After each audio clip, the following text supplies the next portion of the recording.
우리가 복음을 타인에게 전할 때 우리한테 느끼는 것이 하나 있습니다. 그것은 뭐냐면 전할 대상이, 전함을 받는 사람이 또 종교가 이렇게 하는 것입니다. 여기에는 다음과 같은 것이 깔려 있습니다. 세계의 종교가 많은데 기독교도 하나의 종교가 아니냐? 그 많은 종교 중에서 하필이면 기독교냐? 다른 종교도 많은데, 그리고 종교는 하나의 문화적 산물이고 여러 삶의 영역 중 하나인데 왜 그런 영역을 택해서 내 자신을 거기에 매이느냐? 그렇게 살고 싶지 않다는 것입니다. 만약 기독교 외에 다른 것이 종교라고 하면 기독교는 종교 이상의 것입니다. 그리고 만약 기독교를 종교라고 한다면 다른 것은 종교 이하의 것입니다. 이걸 우리가 명심할 필요가 있습니다. 이것은 성경이 우리에게 가르치는 것입니다. 그러므로 복음은 세계 종교들과 세계관들과의 다툼을 추구할 필요가 없고, 또 그렇다고 해서 우리가 도피할 필요도 없습니다. 부끄러워하는 것은 도피가 됩니다. 복음은 다른 진리들과 나란히 서 있는 하나의 진리가 아닙니다. 오히려 복음은 다른 모든 진리들을 어문시합니다. 그렇다면 우리는 복음의 승리를 위한 염려를 할 필요가 없는 것이 아닙니까? 어떤 의미에서 변정론을 염려할 필요가 없습니다. 왜? 객관적으로 복음이 진리인데 왜 우리가 변정해야 합니까? 라는 질문을 할 수가 있습니다. 바울이 복음을 전하려고 로마에 가는 것, 거기서 여러 이단 사설과 잘못된 복음에 대한 이해를 고쳐주고 싶지만은 또 복음을 부끄러워하지 않고 거기에 갈 수도 있고 가게 될 것이지만 반드시 그것이 하나님께는 필요한 것은 아닙니다. 우리 역시 하나님께 반드시 필요한 존재가 아닙니다. 가끔 우리가 선한 일을 할 때 하나님이 나를 안 도와주시면 하나님 손해지 라는 말을 농담 삼아 합니다. 그것은 바람직한 농담이 아닙니다. 만일 그분이 하나님이 아니라면 역으로 그분이 우리를 틀림없이 부끄러워할 것입니다. 그러니 우리가 그분을 부끄러워한다는 것은 있을 수 없습니다. 왜냐하면 부활의 복음은 하나님의 능력이기 때문입니다. 내가 복음을 믿는 것 같지만은 믿음은 복음에 하나님의 의가 나타나서 하나님이 우리에게 은혜로 선물한 것입니다. 자, 우리 인간이 스스로 신을 사랑하고 소유함으로써 행복해질 수 있습니까? 어거스틴은 여기에 대해서 매우 부정적인 태도를 취합니다. 왜냐하면 인간이 자기 힘으로 하나님을 사랑하고 그에게 상승한다는 것은 불가능하다는 것을 자신의 경험을 통해서 어거스틴은 뼈저리게 배운 바 있습니다. 헬랍 철학이 말하는 신에게 상승하는 아래로부터의 길은 인간의 피조성과 죄 때문에 막혀져 있습니다. 오직 남아있는 길은 하나님의 사랑과 은총이 피조물이며 죄인인 인간을 찾아와 인간을 사랑하는 것입니다. 이 신의 은총이란 것은 헬라 철학이나 하나님을 알지 못하는 비기독교인에게는 숨겨져 있는 신비입니다. 이러한 하나님의 사랑과 신실함에 대한 반응이 뭐냐? 이것이 바로 믿음입니다. 믿음은 사람이 알 수 없는 신과의 관계로 고차원적입니다. 그러니 믿음은 믿지 않는 자에게 이해할 수 없는 신비입니다. 그렇기 때문에 우리가 복음을 전할 때 받아들이지 않더라도 우리가 실망할 필요가 없습니다. 자, 우리가 믿음으로 구원을 얻는다는 이야기는 기독교의 기본 진리라 하여 또 성경 공부를 하면서 많이 들었습니다. 또 많은 사람들은 안다고 생각할 것입니다. 그거 기본 진리인데 그걸 모르고 어떻게 예수 믿느냐 이렇게 생각할 수도 있습니다. 그런데 로마서 강해를 하면서 그걸 건너뛰지 않고 다루는데 그 이유는 우리가 알고 있는 것에 새로운 무엇을 추가하는 것이 아니라 주님이 선포하신 그 말씀을 다시 한번 생각하면서 우리의 믿음의 깊이를 얻을 수 있도록 하고자 원하기 때문입니다. 또한 사람마다 잘못 이해할 수도 있습니다. 그 잘못 이해한 것이 있으면 고치고, 또 우리가 잘 안다 생각해서 매너리즘에 빠져 있습니다. 이런 매너리즘에 빠진 우리의 믿음 생활을 반성할 수 있도록 하기 위해서 이 절을 택한 것입니다. 바울이 사용한 의와 관련된 단어는 세 가지가 있습니다. 하나는 justify, 영어로 justify, 정당화한다, 의를 칭한다, 칭이라 그럽니다.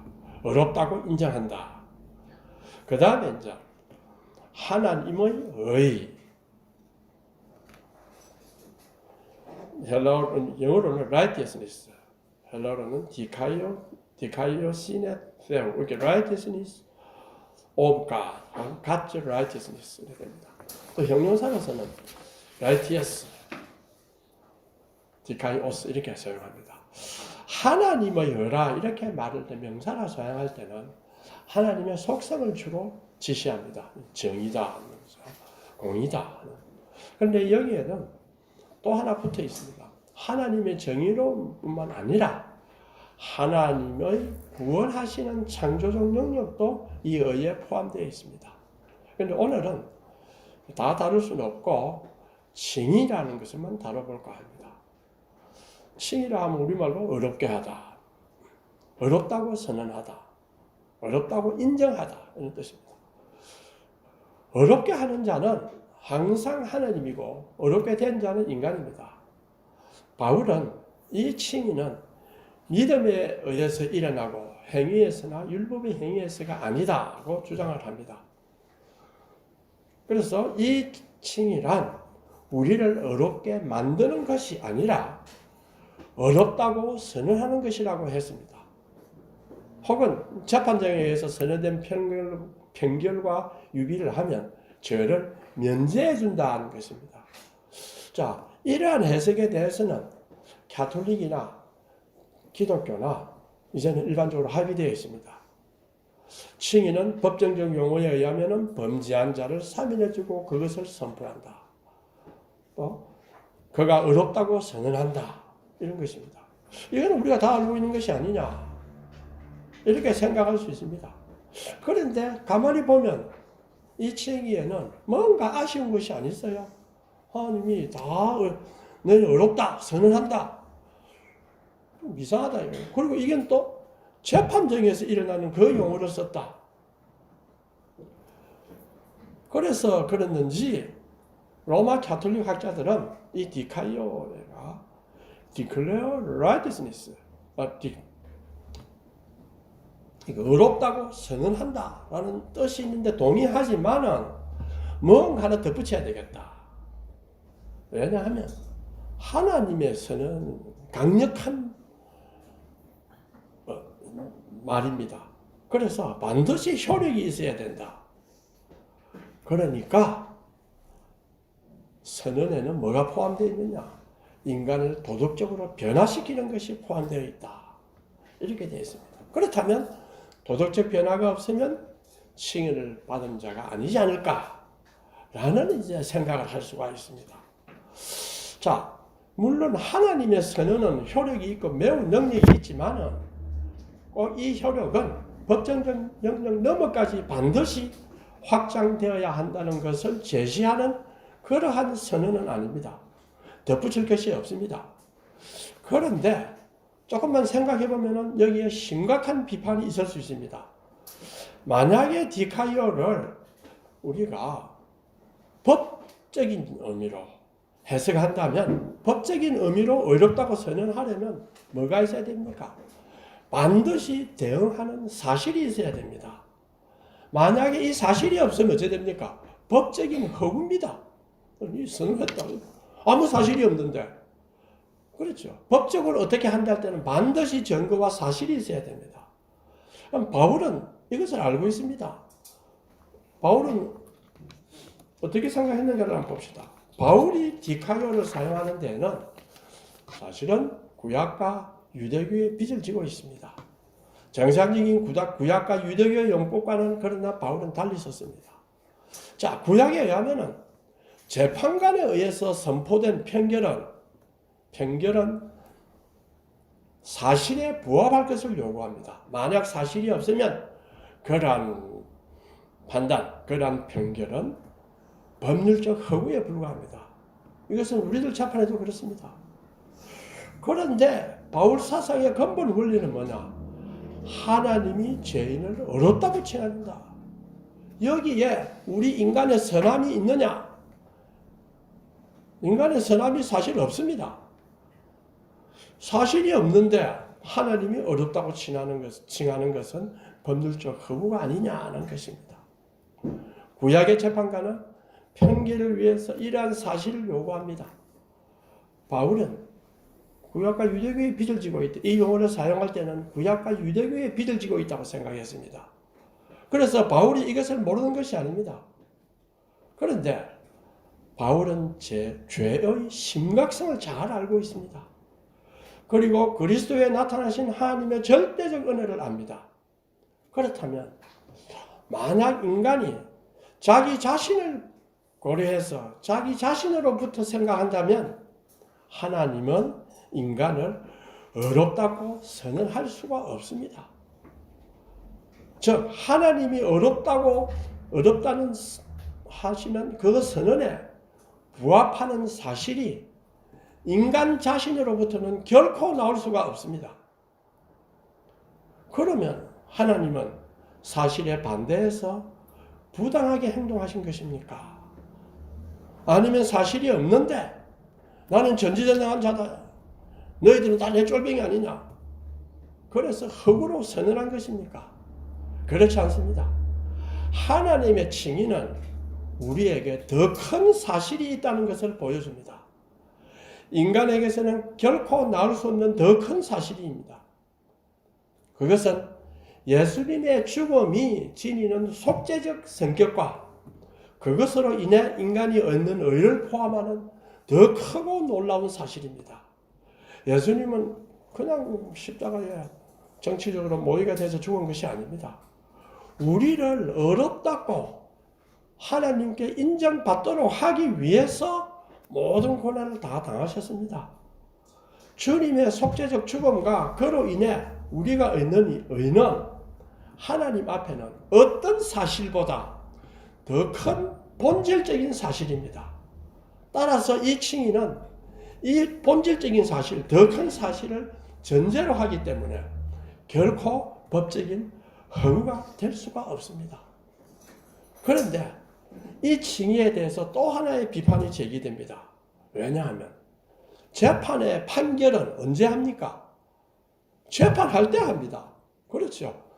사적으로 재판도 안 하고 사적으로 앞으로 미래에 선고할 테니까 아니면 그냥 지금부터 봐줄게. 이래 안 합니다. 유대신학에 따르면 최종 판결은 재판할 때까지 선언될 수가 없다는 것을 암묵적으로 보여주고 있습니다. 그런데 바울은 최종에 있을 판결을 현재에 전달합니다. 너희들은 구원받았다. 너희는 어렵다. 심판날에 선언되는 것이 아니라 지금이 그렇다고 전달합니다. 그렇다면 믿는 자에게 지금 어렵게 되었다고 선언하는 이 칭의는 재판도 없이 하는 사적인 통보가 아닙니까? 아니 착하네. 사바사바로 하는 것 아닙니까? 바울이 무슨 근거로 그런 주장을 합니까를 꼭 물을 수가 있습니다. 성경은 죄인이 그리스도를 믿는 순간 그는 어렵다고 칭해집니다. 다시 말하면 최종의 판결은 종말에 이루어지는데 그것이 현재에 읽혀진다는 말, 현재로 읽혀진다는 말입니다. 왜 그렇습니까? 그것은 성경이 가르치는 종말론 사상에 의거해 있습니다. 예수님이 부활했다는 사실은 하나님 나라에 임했다는 것을 이야기를 합니다. 미래의 종말론은 아직 오지 않은 것이 아니라 예수 부활로 말미암아 이미 취임했습니다. 이것을 영어로 inaugurated eschatology, 취임된 종말론이라 말합니다. 종말에 나타나는 최종적인 구원이 우리의 현재의 경험으로 나타난다는 것입니다. 그래서 우리는 지금 구원을 받은 것이다. 이렇게 말할 수가 있습니다. 이것이 얼마나 놀랍습니까? 어디에서 이런 걸 가져올 수 있습니까? 이것은 큰 축복입니다. 그래서 우리가 부활의 능력이라는 걸 그렇게 강조하는 이유가 여기 있습니다. 복음은 이 칭의를 단순히 어렵다고 선언하는 것으로 그치는 것이 아닙니다. 그 이상의 어떤 것을 우리에게 제시합니다. 무죄로 선포하면 우리는 거룩한 하나님과의 관계를 가질 수가 있습니다. 왜? 죄인이기 때문에 우리가 하나님과 화해할 수 없어서 감히 하나님과 가까이 못 가기 때문에 하나님과 관계를 맺을 수가 없습니다. 그런데 우리가 무죄를 선포했기 때문에 이제 우리는 거룩한 하나님과 관계 속에서 살 수 있다는 것입니다. 그렇지? 믿음으로 구원받는다는 것, 이 칭의의 큰 축복입니다. 여기서 우리의 모든 죄, 과거와 미래의 모든 죄가 다 설명이 됩니다. 자, 우리 17절 한번 읽어볼까요? 복음에는 하나님의 의가 나타나서 믿음으로 믿음에 이르게 하나니 기록된 바 오직 의인은 믿음으로 말미암아 살리라 함과 같으니라. 자, 17절에 복음에는 하나님의 의가 나타나서 믿음으로 믿음에 이르게 한다. 여기서 믿음으로 믿음에 이제 좀 자세히 해석하면 믿음으로부터 믿음으로, 이것은 하나님에 대한 믿음으로부터, 좀 더 나은 표현을 하면 하나님의 신실하심에 대한 우리의 믿음이라는 것입니다. 언제나 하나님의 신실하심이 먼저이고 우리의 믿음은 그에 반응합니다. 그렇기 때문에 우리는 하나님의 신실하심을 끝까지 믿고 따라가는 것입니다. 그래서 믿음으로부터 믿음에 이르는 것입니다. 하나님의 의는 처음부터 끝까지 우리가 믿음에 의해서 받을 수는 있습니다. 하나님의 구원의 능력으로 우리를 어렵다 했기 때문에 우리는 하나님과의 관계 속에 들어갈 수가 있습니다. 자, 그렇다면 영적인 삶이란 무엇입니까? 어떤 신비 체험을 하는 사람은 영성이 풍부하고 영적인 삶을 산다. 그런 뜻이 아닙니다. 영적인 삶이란 우리에게는 감성과 지성이 있는데 하나님과의 관계가 없을 때는 그냥 감성과 지성을 통합해서 우리 살아갑니다. 그래서 뭐 지성적 삶이라 할 수 있죠. 감성적 삶이라고는 하기가 힘듭니다. 왜냐하면 감성은 방향이 잘 없어요. 지성이 감성을 통합해서 가기 때문에 우리 지성적 삶이라 이렇게 말할 수 있습니다. 그런데 그 지성을 하나님과의 관계 속에서 바라보게 되면 나타나는 삶은 영적인 삶입니다. 하나님과의 관계 속에서 자신의 삶의 통합을 이루고 사는 사람은 영적인 삶을 사는 사람입니다. 누가 그렇게 살 수 있습니까? 믿음에 의해서 어렵게 된 자만이 하나님과의 관계를 맺을 수 있기 때문에 그런 사람만 그리스도인이라고 부르는데 그 그리스도인만 영적인 삶을 살 수가 있습니다. 자, 인간에게는 문제가 없는 사람이 없습니다. 그렇죠? 여러분, 하나님, 나 왜 이런 문제가 많습니까? 자신을 돌이켜보면 어떤 스스로 슬퍼하게 이길 사람도 많이 있을 겁니다. 어쩌다가 난 이래 된다. 어쩌다가 저래 사나. 이런 사람도 있고, 야, 난 아무것도 아닌데 재수가 좋아서 또 이까지 왔는데, 뭐 이런 사람도 있을 것입니다. 그러나 그런 사람도 행복한 좋은 거는 안 보이고, 현자리가 자기의 본질적 자리인 줄 알고, 왜 내한테 고통이 오느냐. 더 이렇게 합니다. 이것이 인간입니다. 잘 살면, 세끼 밥만 먹으면 나 이제 문제가 없다. 우리 옛날에 다 겪었지 않습니까? 몸만 좀 건강해지면 문제가 없다. 저는 몸이 좀 건강해졌죠. 옛날에는 힘들다가. 그런데 몸만 건강해졌다고 해서 나 하늘 일을 위해서 내가 열심히 합니까? 또 딴 생각을 합니다. 모든 사람은 문제 속에서 삽니다. 이 문제의 원인이 어디 있습니까? 하나님은 우리에게 근본적인 인간의 문제는 너와 다른 사람과의 관계 속이나 사회적 관계나 너 주위 환경에 있는 것이 아니다. 하나님과의 관계, 소위 수직적 문제에 있다. 하나님으로부터 소외되었기 때문에가 있는 것이다. 이렇게 이야기합니다. 하나님과의 소외된 이 수직적 관계에서 필연적으로 인간 관계의 소외가 나타납니다. 이것이 성경의 사상입니다. 그래서 성경은 믿음을 계속 강조합니다. 믿음으로 이런 것은 하나님과의 관계를 자꾸 정립하도록 노력하라. 그러면 인간의 관계도 잘 이루어진다. 이것을 주장합니다. 우리가 이 세상에 악이 왜 왔느냐, 빈곤이 왜 왔느냐, 왜 고통을 당하느냐, 자연 상태에서는 다 좋았다. 이렇게 좀 황당하지만 이야기를 하는 사람이 있습니다. 루소도 그랬고, 또 마르크스도 그랬죠. 인간관계가 엉망이 된 이유는 사회적 문제다. 이렇게 이야기를 합니다.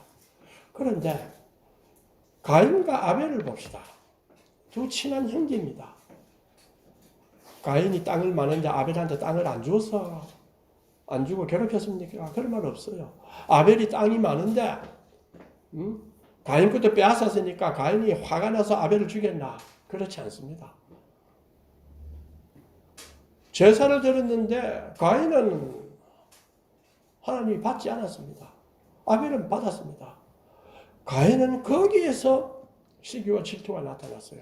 하나님과의 관계가 멀어지면 사탄은 곧 우리에게 아무것도 아닌 것도 질투로 만듭니다. 형제간에 우애 있게 하려면 그 형제가 하나님과의 관계를 바로 되게 하도록 우리 부모가 해야 할 일은 끝까지 기도해야 됩니다. 여러분 가만 한번 생각해 보십시오. 어떤 분이 저한테 하는 이야기가 자기 동생을 자기는 참 잘 사니까 동생을 많이 도와줬다. 근데 도와줘도 동생이 그렇게 안 변해요. 그러니까 남편이 니는 왜 동생을 너무 심하게 하니? 시집 왔으면 되지. 왜 동생을 그렇게 하느냐? 이러니까 뭐라고 답했겠습니까? 보소. 우리 집에 아들이 둘이 있는데 큰애는 잘 사는데 둘째가 못 사는데 큰애가 둘째 안 도와주면 당신 기분이 좋겠어? 뭐라 하겠어요? 도와주라. 이래 안 하겠습니까? 형제들이 제대로 살려면, 우애 있게 살려면 그 형제가 하나님과의 관계를 잘 맺도록 하는 것이 우리가 해야 할 최선의 것입니다. 사람들은 다른 물질적 조건만 잘 분배해주면 될 것 같죠? 그렇지 않습니다. 그렇다면 문제 속의 인간은, 제 아래에 있는 인간은 하나님과의 소외 속에 있는 것입니다. 그때 하나님은 야, 내가 그렇게 만들고 그런 애정동산이라서 그런 거 잘해줬는데 내가 가장 단순한 나의 명령도 어겼다. 난 모르겠다. 이렇게 하지 않았습니다.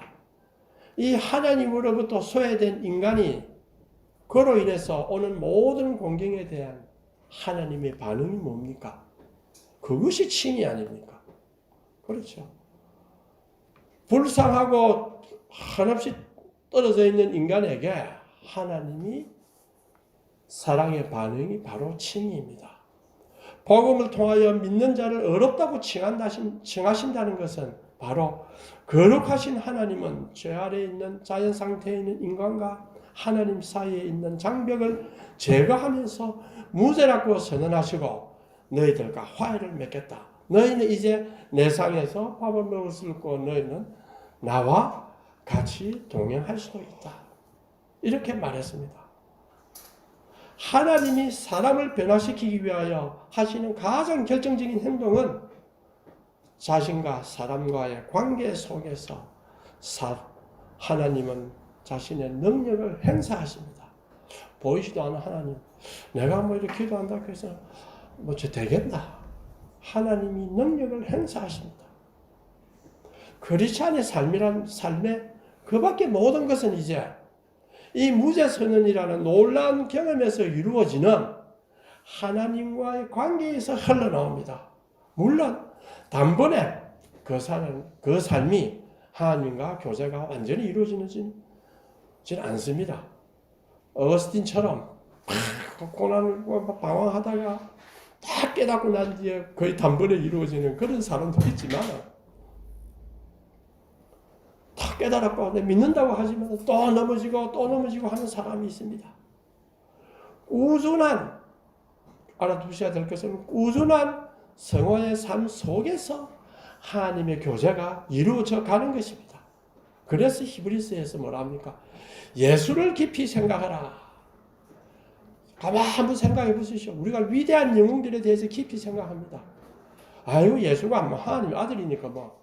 성경은 하나님의 아들이라고 하는 단어를 우리가 생각하는 것처럼 뛰어난 마법사의 아들로서 마법을 가진 자라고 예수를 묘사하지 않습니다.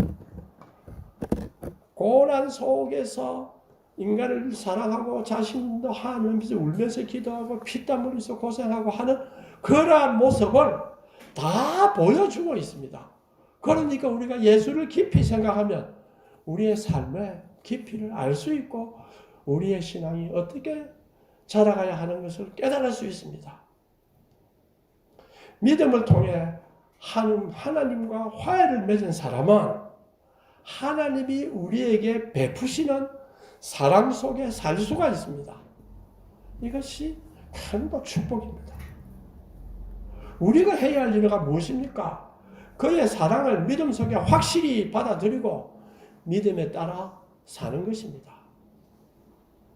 처음부터 끝까지 그렇게 살려고 노력하는 것입니다. 이 칭의를 반복하면, 자, 우리 성경 찬송가에 했죠. 오래전 옛날 말씀 또 들려주시오. 또 들려주시오. 하나님이 나를 용서했다. 하나님이 나를 용서했다는 칭의를 상기하면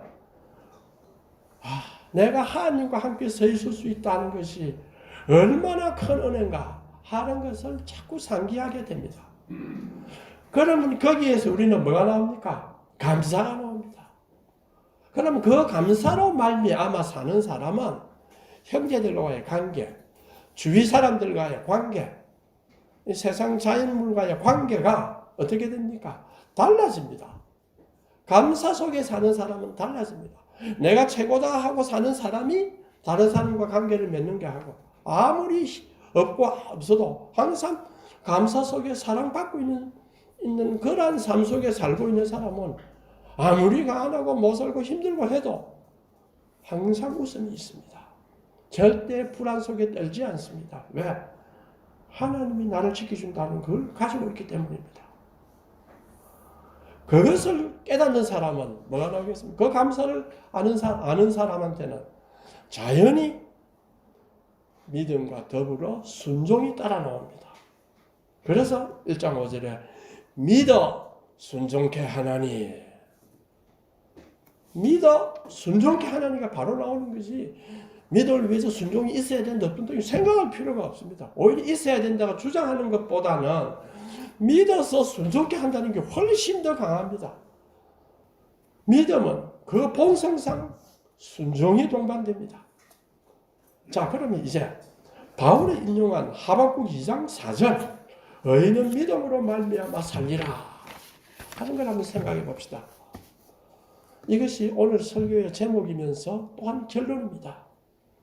이 구절을 보면 그 속에 뭐가 있습니까? 의인, 믿음, 산다, 생명, 이 세 가지가 있습니다.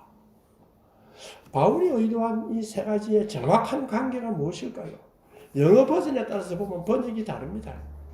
어떤 번역은 의인은 믿음으로 살아야 한다는 번역도 있고, 또 어떤 번역은 생명을 얻는 자는 믿음으로 의롭게 된 사람뿐이라는 번역도 있습니다.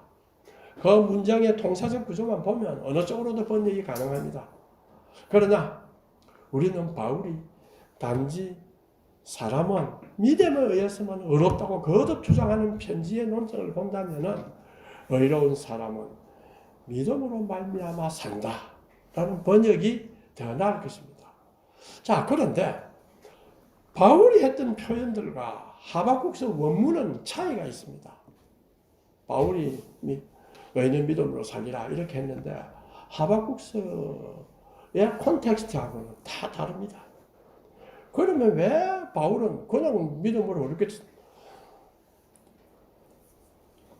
산다, 그렇죠? 의인은 믿음으로 말미암아 산다 이러면 되지. 왜 하박국서를 인용해서 했겠어요? 하박국서 2장 4절 보면 오늘 우리가 좀 읽었지만 의로운 세계 사람에게 나타나는 삶의 어려움이 있습니다. 또 하나님의 약속과 역사에 일어나는 사이에는 명백한 모순이 있습니다.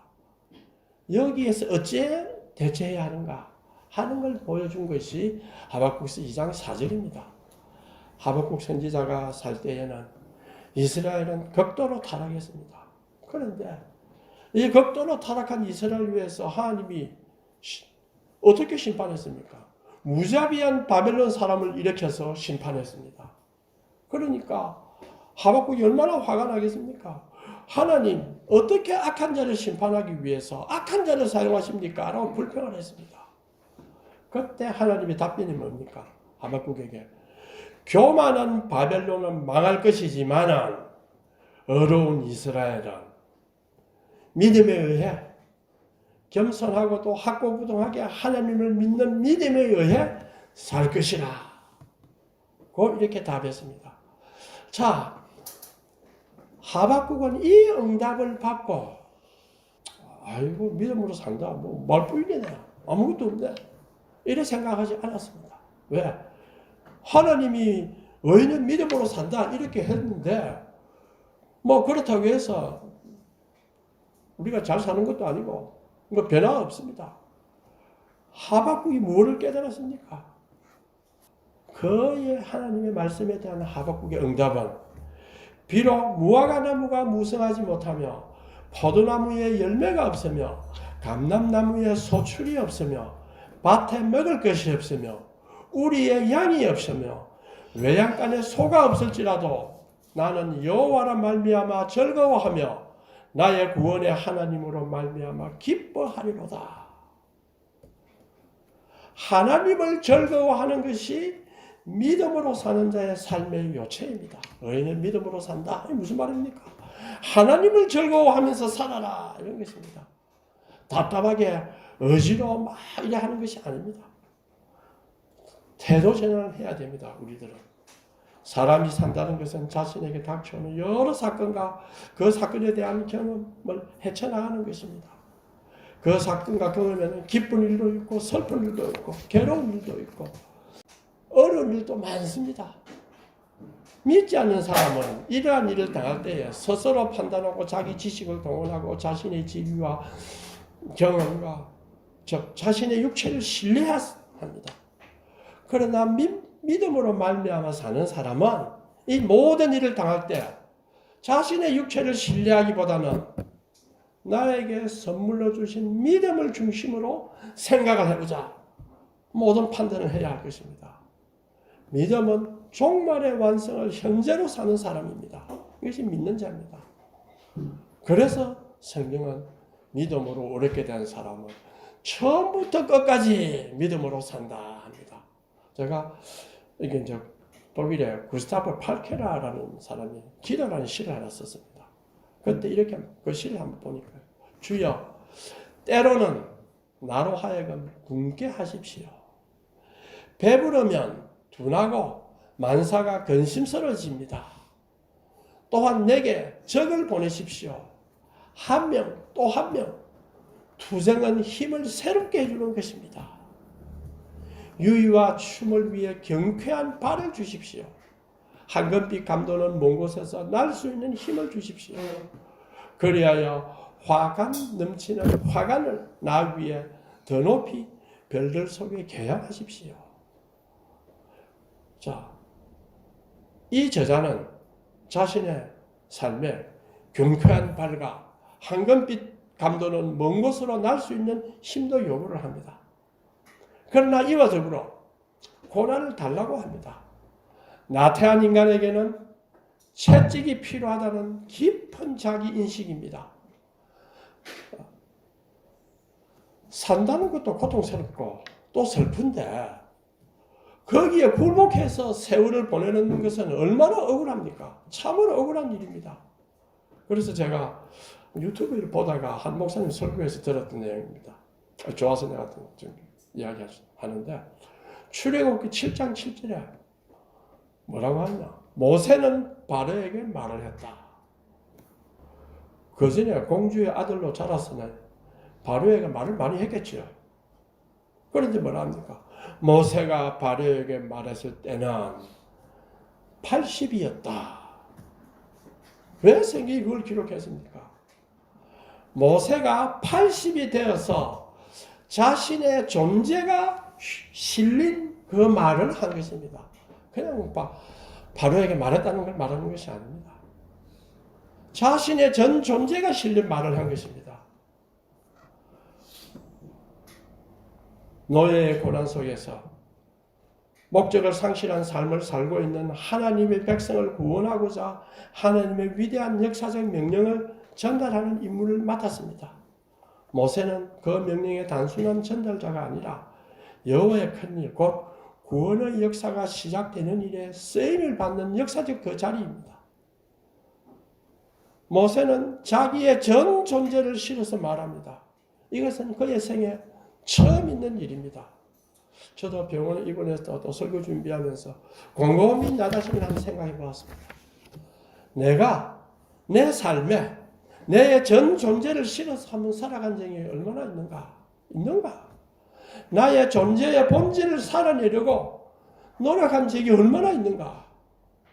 그냥 세상 눈에 의해서, 세상 관습에 의해서, 내 자신의 욕망에 의해서 그냥 존재한 것뿐 아니냐? 언제 내 존재의 본질을 내 존재에 다 싣고 한번 살아간 적이 있는가? 한번 스스로 한번 생각해 보십시오. 모세는 80세에 전 존재가 실린 일을 시작을 합니다. 어마어마한 일입니다. 고통이 얼마나 심하겠습니까? 그런데 많은 기독교인들 중에는 존재가 실리는 일은 아직 시작도 안 했는데 70도 안 됐는데 내가 나이가 들었으니 대충 살고 이제 가자. 이 말이 살았으면 안 됐나? 이런 기독교인들 많습니다. 교회에서 장로하다가 목사하다가 은퇴합니다. 그 다음부터는 이 대접 잘 안 해주거든요. 불평합니다. 대충 장로란 뭐냐? 장로는 사람이다. 이런 농담을 합니다. 농담이지만은 바람직한 농담은 아닙니다. 할 말이 많은데 왜 그 쓸데없는 그런 농담을 하겠습니까? 우리가 이제 내가 그동안의 삶은 훈련기다 이렇게 생각해야 됩니다. 이제 우리는 우리 자신의 존재의 본질을 살아낼 때가 왔습니다. 모세가 죽을 때 기력이 쇠하지 아니하고 눈이 흐려지지 아니하고 라는 말 나오죠. 왜 했겠습니까? 모세가 죽었다 하죠. 아니 왜 그걸 이야기했겠어요? 물론 모세가 늙어 죽은 것이 아니고 데리고 왔다. 이걸 강조하려고 하는 것도 있습니다. 그러나 이 부분을 영적으로 한번 해석해 봅시다. 그의 하나님의 사역 40년에도 그 광야를 지나는 그 고난 속에서도 그의 영성은 흐트러지지 않았다는 게 아니겠습니까? 영적인 사람이란 하나님과의 관계 속에 사는 사람이라 했습니다. 하나님과의 관계 속에서 자기의 삶을 통합해서 살아가는 사람이 영적인 사람입니다. 신비 체험을 하는 사람이 아닙니다. 신비 체험을 하는 경우도 하나님을 도구로 쓰는 사람들이 많기 때문에 영적인 사람이라 부를 수 없는 경우가 참 많습니다. 자, 인간과의 관계를 잘 맺어도 우리는 어느 정도 풍성히 살 수 있어요. 그런 문제가 있나? 오늘 전화해줄게. 어떻게 한다? 뭐 해줄게? 이거 잘 살 수 있습니다. 그런데 하나님과의 관계를 잘 맺으면 한번 생각해 봅시다. 얼마나 풍성한 삶을 살겠습니까? 왜 내가 불안하고 힘들어하고 실망하고 이렇게 할 필요가 없습니다. 하나님과의 관계를 잘 맺으면 참으로 풍성한 삶을 살 수 있다. 내 존재를 다 실어서 한번 살아봐야 됩니다. 하나님은 사랑의 하나님이십니다. 또 하나님은 지식의 하나님입니다. 그러니까 하나님을 경외하는 것이 지식의 근본이라 했습니다. 하나님은 정신의 하나님입니다. 성령은 세상 끝날까지 우리를 가르치신다고 했습니다. 우리는 세상 끝날까지 배울 수 있습니다. 우리 중 어떤 최고의 사람도 하나님과 관계 맺기에 자격이 있어서 관계 맺지는 못합니다. 아유, 내가 하나님과 무슨 자격이 있어? 내 그동안 해온 걸 뒤로 돌아보니까 아찔한데 내가 무슨 하나님과 관계를 맺을 수 있겠는가? 아무도 하나님과의 관계를 맺을 수 있는 자격을 가진 사람 아무도 없습니다. 의인은 믿음으로 살리라. 이런 복음은 바로 하나님과 관계를 맺을 수 있는 자격을 우리에게 하나님이 허락했다라는 좋은 소식입니다. 이것이 복음입니다. 그러면 우리가 통성으로 기도하겠습니다.